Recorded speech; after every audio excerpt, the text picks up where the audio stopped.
रहीम अस्सलाम वालेकुम नाज़रीन, आप यूट्यूब चैनल देख रहे हैं। मैं इमरान खान हूँ। पीएमएलएन की फ्रस्ट्रेशन बढ़ती जा रही है। देखिए, एक तो मियां नवाज शरीफ को वो लोग वापस लाए थे हीरो बनाकर कि हम कोई चे गुवेरा वापस लेकर आ रहे हैं। वो पाकिस्तान में पहुंचते ही एयरपोर्ट पे बहुत बड़ी तादाद में लोगों को बाहर निकालने में कामयाब हो जाएगा और मियां नवाज शरीफ एक मोमेंटम ऐसा बना पाएंगे कि जिसके बाद पीएमएलएन पाकिस्तान में बहुत बड़े पैमाने पर सीटें निकाल लेगी। लेकिन फिर आपने देखा कि लोगों ने पीएमएलएन के बयानिए को भी मुस्तरद किया, मियां नवाज शरीफ साहब की वापसी को भी मुस्तरद किया और ऐसा लग रहा था कि पूरा जोर लगाने के बावजूद, तमाम रियासती मशीनरी को इस्तेमाल करने के बावजूद पीएमएलएन को लोग सपोर्ट नहीं कर रहे। जब पीएमएलएन को सपोर्ट नहीं मिली तो उनको आइडिया हो गया कि इलेक्शन में धांधली किए बगैर गुजारा नहीं है। उन्होंने मुखालिफिन को दबाना शुरू किया, इतना दबाव डाला कि उनसे उनका बल्ले का निशान भी ले लिया, उनके लीडर को भी अंदर करवा दिया। उनके लीडर को अंदर करवाने के बाद जिस तरह मुकदमात के फैसले सुनाए गए वो भी आपके सामने है। कोई जलसा जुलूस रैली कुछ भी नहीं वो कर पाए, कागजात नामजदगी तक छीन लिए गए, बंदों को फारिग कर दिया गया, क़यादत को भागने पर मजबूर कर दिया गया, इलेक्शन कंपेन करने ही नहीं दी गई, इलेक्शन वाले दिन धांधली की गई और बाद में टका के धांधली करके बड़ी मुश्किलों से पीएमएलएन अब 80 सीटों पर अब तक भी नहीं पहुंची। जबकि पाकिस्तान तहरीक इंसाफ बहुत सारी सीटें गंवाने के बावजूद 90 प्लस पे अभी भी खड़ी है। ये मैं कौमी असम्बली की बात कर रहा हूँ। सूबाई असम्बलियों के ऊपर अभी हम बात नहीं कर रहे, आने वाले दिनों में उन पर भी हम बात करेंगे। नून लीग की अब फ्रस्ट्रेशन बढ़ती जा रही है। देखिए, एक स्टेटमेंट दिया कमिश्नर रावलपिंडी ने, लियाकत चट्टा ने।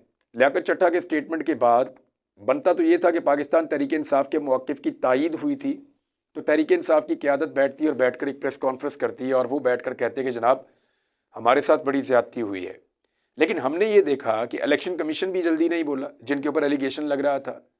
बाकी लोग भी नहीं बोले। काजी फ़ायद ईसा साहब जो माजी में ये कहा करते थे, जब भी रिपोर्टर सवाल करते थे, मुझे अच्छी तरह याद है, तो काजी फ़ायद ईसा साहब अपने मुंह पे ऐसे उंगली फेरते थे जैसे मैंने मुंह के ऊपर जिप लगाई हुई है। ये एक इशारा होता है कि मेरा मुंह बिल्कुल बंद है, मैं बोल नहीं सकता क्योंकि मैं जज हूँ। तो काजी फ़ायद ईसा साहब जब एक छोटी ओहदे के जज थे तो वो अपने मुंह के ऊपर यूं करके इशारा करते थे और कहते थे मैं बोल नहीं सकता क्योंकि मैं जज हूँ, जजों के फैसले बोलते हैं। फिर हमने देखा कि वाकई काजी फ़ायद ईसा साहब के फैसले बोलना शुरू हुए और काजी फ़ायद ईसा साहब के फैसलों ने ऐसी घिनौनी बोली बोली पाकिस्तान के अंदर कि पाकिस्तान के लोग जो हैं वो अब तक उन फैसलों का दुख मना रहे हैं। हमारी अदलिया की तारीख के ऊपर स्याह धब्बे लग गए हैं जो फैसले काजी फ़ायद ईसा साहब ने दिए हैं। 3 अहम फैसलों के ऊपर मैं इसी व्लॉग में बात करूंगा जिसकी वजह से पाकिस्तान आज यहाँ खड़ा है। लेकिन आ जाए इस बात पे कि काजी फ़ायद ईसा साहब को भी मीडिया से बात करनी पड़ी और उस मीडिया से बात करनी पड़ी जिसे वो वैसे इजाज़त ही नहीं देते, यूट्यूबर्स वगैरह को। और काजी फ़ायद ईसा साहब उन्हीं के सामने अपनी पोजीशन क्लियर कर रहे थे। मुझे उन्होंने बताया कि जब काजी फ़ायद ईसा साहब हमें ऑफ द रिकॉर्ड मिल रहे थे तो वो जानते थे कि लियाकत चट्टा कौन है और उसने क्या इल्ज़ाम लगाया है और क्या सूरत हाल है। लेकिन जैसे ही हमने कैमराज ऑन किए तो वो एकदम अनजान बन गए और उन्होंने अनजान बनने की एक्टिंग की जो वहाँ मौजूद एक रिपोर्टर जो मुझे बता रहे थे उनके लिए भी एक हैरत अंगेज़ चीज़ थी। चीफ जस्टिस के ओहदे पे कोई शख्स है तो वो इस तरह का काम तो नहीं कर सकता कि वो ऑफ द रिकॉर्ड कुछ और हो और जैसे ही रिकॉर्ड पे आए वैसे ही कुछ और हो जाए। तो ये बड़ा अनफॉर्चुनेट है, यानी उनकी शख्सियत के अंदर ये एक पहलू ऐसा है जिसको सुनकर मुझे भी दुख हुआ। अब मामला ये है कि पीएमएलएन की फ्रस्ट्रेशन बढ़ती जा रही है, बजाय इसके कि तहरीक इंसाफ खुश होती और वो इसके ऊपर प्रेस कॉन्फ्रेंस करती। अभी वो सोचो विचार में थे कि पीएमएलएन ने उसके ऊपर प्रेस कॉन्फ्रेंसेज करना शुरू कर दी और बयानियाँ बनाना शुरू कर दिया। नून लीग और उनके सहाफ़ियों ने हत्तुल इम्कान कोशिश की कि साबित किया जाए कि ये शख्स इमरान खान का वफ़ादार और इमरान खान का करीबी है और पाकिस्तान तहरीक इंसाफ से इसके ताल्लुकात हैं। कुछ ने ऐसा ऐसा झूठ लिखा कि बहुत अजीब सूरत हाल हो गई और अब पता चल रहा है कि इनके नून लीगियों से बहुत करीबी ताल्लुकात हैं हमजा शहबाज के साथ, जो स्पेशल ब्रांच की आपको पता है रिपोर्टें वोटें बनती हैं। वो इस किस्म की रिपोर्ट भी एक मौजूद है, कहीं किसी डिपार्टमेंट ने बनाकर रखी हुई है, आला अफसरान को भेजी हुई है। उसमें लिखा हुआ है कि नून लीग के बहुत करीब है, हमजा शहबाज के बहुत ज़ेर साया रहा है, हमजा शहबाज की निस्बत से इनको बड़ी अहम पोस्टिंग्स मिलती रही हैं, ये सारा कुछ है। अब पीएमएलएन सारी की सारी मिलकर इस आदमी को करप्ट साबित करना चाह रही है। तो ब्यूरोक्रेट तो आप कोई भी निकाल लें, ज़्यादातर के अंदर आपको कोई ना कोई प्रॉब्लम मिल जाएगी। बहुत कम ऐसे हैं हीरे जो करप्शन नहीं करते, बेईमानी नहीं करते, वो ज़्यादातर ओएसडी रहते हैं, अहम पोस्टों के ऊपर वो नहीं आते। तो ये जो अटैक किया एकदम पीएमएलएन ने और प्रेस कॉन्फ्रेंस पे प्रेस कॉन्फ्रेंस वो करना शुरू हो गए, उसमें उनके मुंह से झाग निकल रही थी। यानी मैंने पीएमएलएन की जो लीडर्स हैं, जो लोग प्रेस कॉन्फ्रेंस करने आ रहे हैं, उनको इतना तज़ब्ज़ुब में, बेचैनी में और परेशानी में कभी नहीं देखा। यानी उनके मुंह से झाग उड़ रही थी, गुस्से के अंदर उनको समझ नहीं आ रहा था कि वो क्या कहें, अल्फाज का चुनाव उनको नहीं हो पा रहा था कि वो किस तरीके से सूरत हाल को टैकल करें। अल्लाह अल्लाह करके धांधली कर करके वो थोड़ी सी सीटें उन्होंने इकट्ठी की और इकट्ठी 13 सीटों के ऊपर एकदम नकब लगी है। नकब लगने का मतलब ये है कि वो जो 13 सीटें उन्होंने चोरी करके इकट्ठी की हैं वो उनसे वापस छिन सकती हैं। एक शगाफ पैदा हो गया है पीएमएलएन की उस बोरी में जिसमें चोरी का माल था, और वो चोरी का माल अब बाहर निकल सकता है उस बोरी में से। बहरहाल फ्रस्ट्रेशन के अंदर जाली स्क्रीनशॉट्स उन्होंने निकाल के उनके ऊपर भी प्रेस कॉन्फ्रेंस कर दी। ये ओन चौधरी ने भी किया था वैसे, लेकिन उसकी कोई क्रेडिबिलिटी है नहीं, तो मैं उस पर क्या बात करूँ। ना उनकी पार्टी है, ना वो कुछ और है। हाँ, एक्चुअली जो पार्टी है वो तो पीएमएलएन है, एक पुरानी पार्टी है और एक ऐसी पार्टी है जो डिस्कस की जा सकती है पाकिस्तान की। जब भी आप पॉलिटिकल हिस्ट्री की बात करेंगे तो इस जमात को आप डिस्कस ज़रूर करेंगे। तो पीएमएलएन जो है उनकी लीडरशिप की तरफ से ऐसी फ्रस्ट्रेशन, जाली स्क्रीनशॉट्स के ऊपर जो है वो एक प्रेस कॉन्फ्रेंस, फिर उनका गुस्सा और एक नया बयानिया भी वो फैला रहे हैं। ये जो नया बयानिया है ये बड़ा खौफनाक है। इसमें कुछ अल्फाज वो इस्तेमाल कर रहे हैं जिनसे लगता है कि शायद ये दोबारा कुछ बड़ा करने जा रहे हैं। मैं आपको रिकॉर्ड के ऊपर रख रहा हूँ। यानी लफ्ज़ जो इस्तेमाल किए जा रहे हैं, ये गौर कर लीजिए, ये अल्फाज कब इस्तेमाल किए गए थे। जब इमरान खान पे कातिलाना हमला हुआ था तो उससे पहले इस तरह के अल्फाज इस्तेमाल किए गए थे। अब दोबारा से नून लीग की क़यादत ने ऐसे अल्फाज का चुनाव और इस्तेमाल शुरू कर दिया है। फितना, फसाद, अफरा तफरी, अनारकी, इस किस्म के अल्फाज का इस्तेमाल कर रहे हैं और वो ये कह रहे हैं कि मुल्क के अंदर ये हो जाएगा, वो हो जाएगा, और एक ऐसे शख्स को इल्ज़ाम दे रहे हैं जो जेल में है और गुज़िश्ता लगभग 5-6 महीने से जेल में है। एक बंदा जेल में है, वो बाहर कुछ कर ही नहीं रहा, उसकी पार्टी को आप इलेक्शन भी नहीं लड़ने दे रहे, जो एहतजाज करने आते हैं ख़वातीन और बच्चों, उनको गिरफ्तार कर लिया जाता है। हमने लाहौर में जो मनाजिर देखे, मोहसिन नकवी साहब को एहसास होना चाहिए, उनके घर में भी फैमिली है, बच्चे हैं, और उनको ये देखना चाहिए कि वो कितना जुल्म और कितनी बर्बरियत करेंगे। क्या उन्होंने अल्लाह को जवाब नहीं देना? ये जुल्म के जो पहाड़ तोड़े हैं, शर्म आनी चाहिए। यानी ये मनाजिर अगर आप देखें तो यहाँ पे ख़वातीन को गिरफ्तार किया गया। अब एक खातून है बेचारी, उनके साथ उनकी बेटी थी छोटी, उसको भी गिरफ्तार करके, मैंने पुलिस वाली वैन के अंदर उस बच्ची को सहमे हुए देखा, उसकी आंखों के अंदर खौफ था। अब ये बच्ची बड़ी होके क्या सोचेगी? ये जो बच्चे हैं ये बड़े होके क्या सोचेंगे, क्या बनेंगे? ये रियासत से प्यार करेंगे? आप इन्हें क्या पैगाम देना चाहते हैं? और इनके दूसरे जो बच्चे हैं जो इनको देख रहे हैं, उनको आप क्या पैगाम देना चाहते हैं? इसकी माँ का कसूर तो सिर्फ इतना है कि वो आईने पाकिस्तान के मुताबिक अपने एहतजाज के आईनी हक को इस्तेमाल करने के लिए निकली थी और रियासत ने उसको ज़बरदस्ती पकड़ के गिरफ्तार कर लिया। ये भी नहीं देखा कि उसके साथ एक छोटी बच्ची है, उसको भी पकड़ के गाड़ी में डाल दिया। अफसोसनाक है।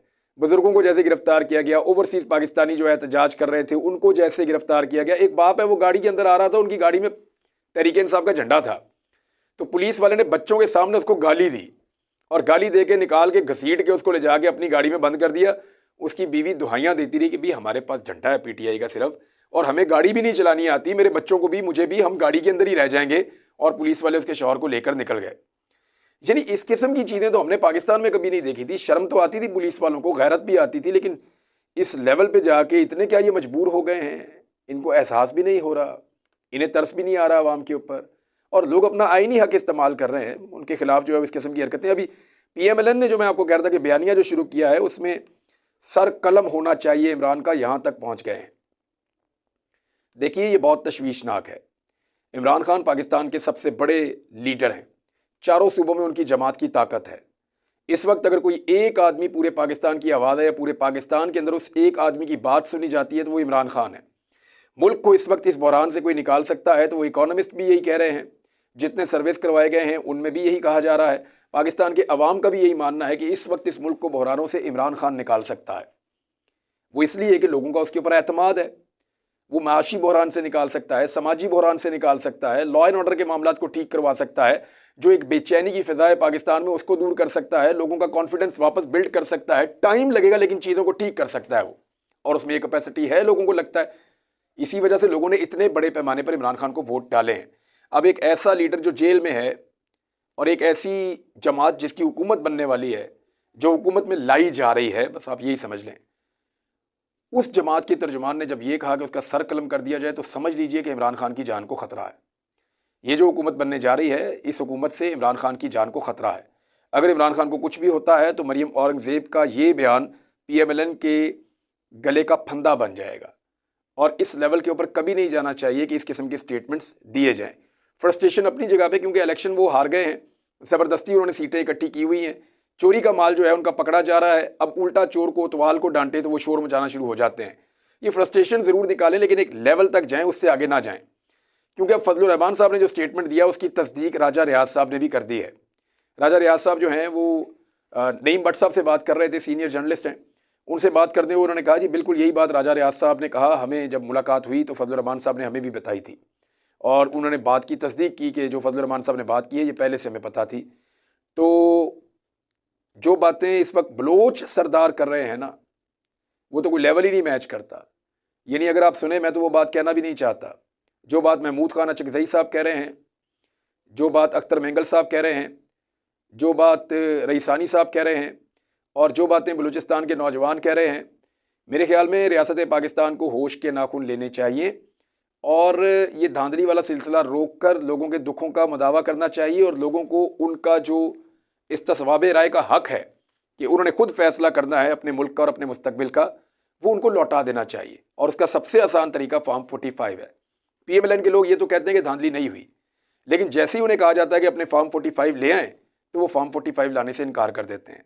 जबकि पाकिस्तान तहरीक इंसाफ के लोग, आज़ाद उम्मीदवार दीगर जो हैं वो भी, जमात इस्लामी के लोग, तहरीक लब्बैक के लोग, और इसके अलावा दीगर आज़ाद उम्मीदवार जैसे मुस्तफ़ा नवाज खोखर हैं, उन्होंने कहा जी मैं ले आता हूँ फॉर्म 45, इसके ऊपर फैसला कर लें। मैं 2 सीटें हारा हूँ और 2 सीटें पाकिस्तान तहरीक इंसाफ जीती है, लेकिन ज़बरदस्ती ये किसी और को जितवा दी गई, PMLN को फ़ायदा दिया गया। तो अब यही एक तरीका रह गया रियासत के पास कि वो इन चीज़ों को वापस ठीक इस तरीके से कर सकती है। लेकिन छापों का सिलसिला जारी है। एक छापा पड़ा है कमिश्नर साहब के अपने PA के घर के ऊपर, और उनके एक रिश्तेदार को गिरफ्तार कर लिया गया है। ज़रा इसके ऊपर आप गौर कीजिएगा। कमिश्नर चट्ठा वो एक एलिगेशन लगाता है और फिर वो गिरफ्तार हो जाता है। एक तो इल्ज़ाम लगाने के ऊपर गिरफ्तारी, ये मुझे समझ नहीं आ रही। गिरफ्तार कर लिया गया, मेरी इत्तला के मुताबिक अभी तक मुकदमा दर्ज नहीं किया गया। फिर एक चीज़ और हो रही है कि कमिश्नर जो है वो छापे उससे मुताल्लिका लोगों पर क्यों मारे जा रहे हैं, क्योंकि कुछ लोग ये क्लेम कर रहे हैं और सोर्सेज ये कह रहे हैं कि कमिश्नर लियाकत चट्ठा के पास उनके मोबाइल फ़ोन में और दीगर डिवाइसेस में कुछ ऐसा रिकॉर्ड मौजूद है जिसके ज़रिए वो साबित कर सकते हैं कि धांधली करवाने के लिए अहकामात कहाँ से आ रहे थे, कौन दे रहा था और कितना दबाव था। ख़ुसूसन इलेक्शन कमीशन के हवाले से, या अभी कुछ लोगों ने इशारा किया कि मॉडल टाउन में PMLN का एक दफ्तर है, वहाँ से क्या अहकामात आ रहे थे और दीगर जगहों से क्या अहकामात आ रहे थे, वो तो जो रिकॉर्ड है कमिश्नर लियाकत चट्ठा का वो वहाँ से फराहम कर सकते हैं। और लियाकत चट्ठा कोई कमज़ोर आदमी नहीं है।